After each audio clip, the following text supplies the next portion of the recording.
So where people usually find me at in their journey when they've been in a relationship with somebody who's been avoidant or dismissive avoidant or fearful avoidant or whatever, is when this person has gone, the relationship's broken down, there's real disruption in the connection, and all you want to do is understand it. All you want to do is figure it out, make sense of it, feel okay again, get relief, and really start to piece together what actually happened. Was it you? Was it them? Did they love you? Did you mean anything? And this is what I tend to do in my one-to-one sessions and in the group sessions, and it is a very important part of unpacking what happened so that you can kind of come to more of an equilibrium with it.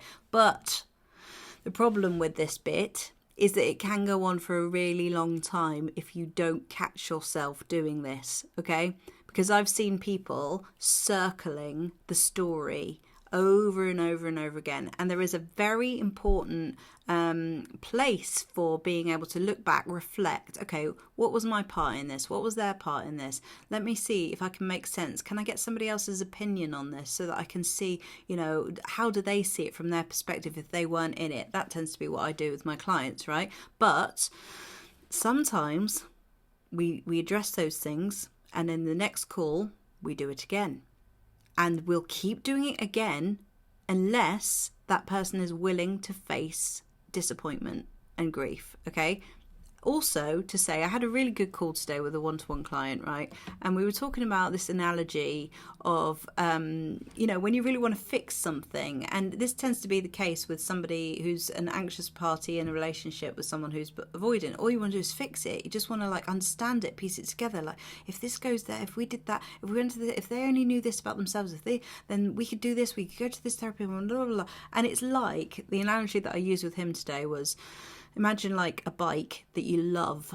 You've loved this bike for years and years and years. It's your favourite bike. It was expensive. You really want it to be okay, but it's broken.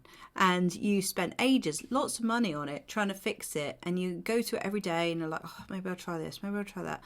And eventually you realise that it's costing you more than it's worth to try and do that. And you just go, you know what? This bike is broken.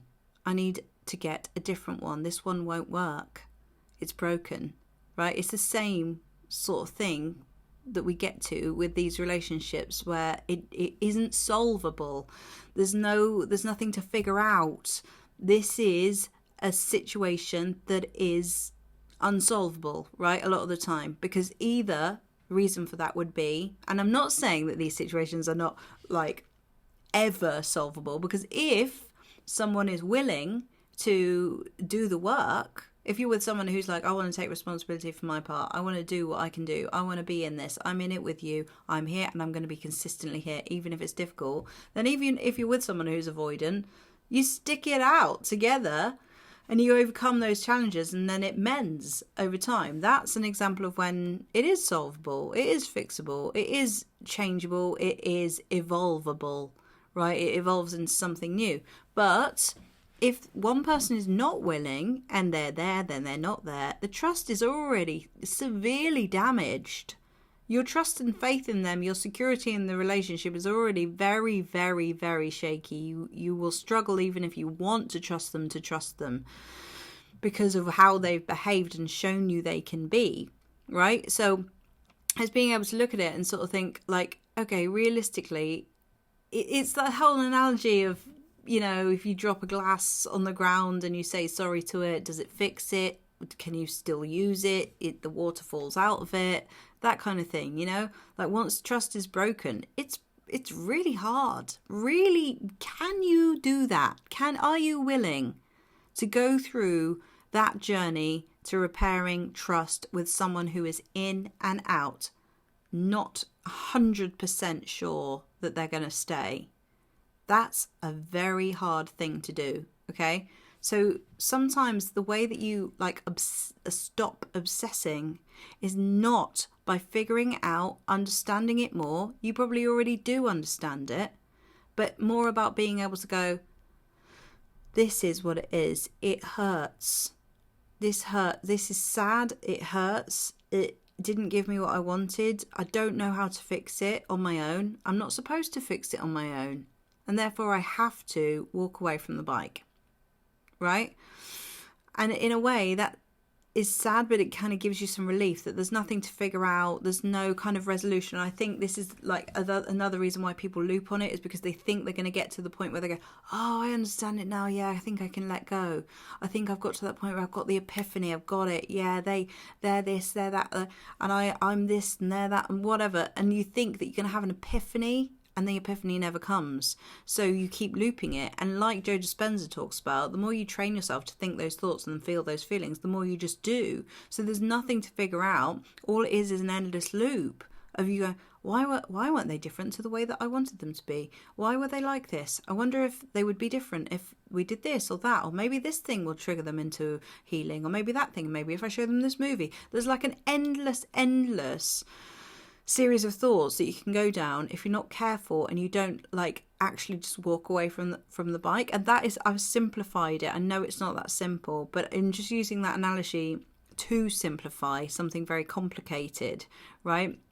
Because the obsession thing is a bit that actually people really struggle with. Another way that we can break this pattern is by doing something completely different, from talk therapy, from analysing, from doing more courses on understanding attachment and all this, is actually doing something creative, right? This is what I have realised is one of the most, what I've always known really, is one of the most powerful ways to break a loop. Because why? You're using a different part of your brain.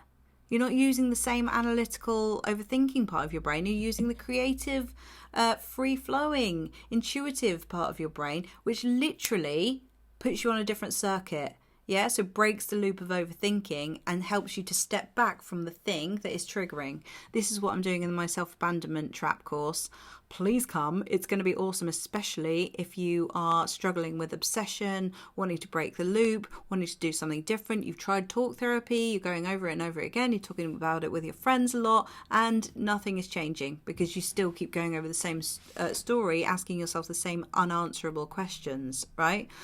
And this is not to say that things can't change, people can't change. Obviously they can. And that is one of the only things we know about life, is that things and people do change, but you won't solve it by thinking about it, and you won't ever be happy in that relationship unless you're connected back to yourself. So whether you're with them or without them, you have to get reconnected back to yourself again. And that's what this course is for. Okay, because it's a win-win either way. Either you're connected back to yourself and you can carry on with your life and you realise that actually you don't want to be with them anyway and it's fine.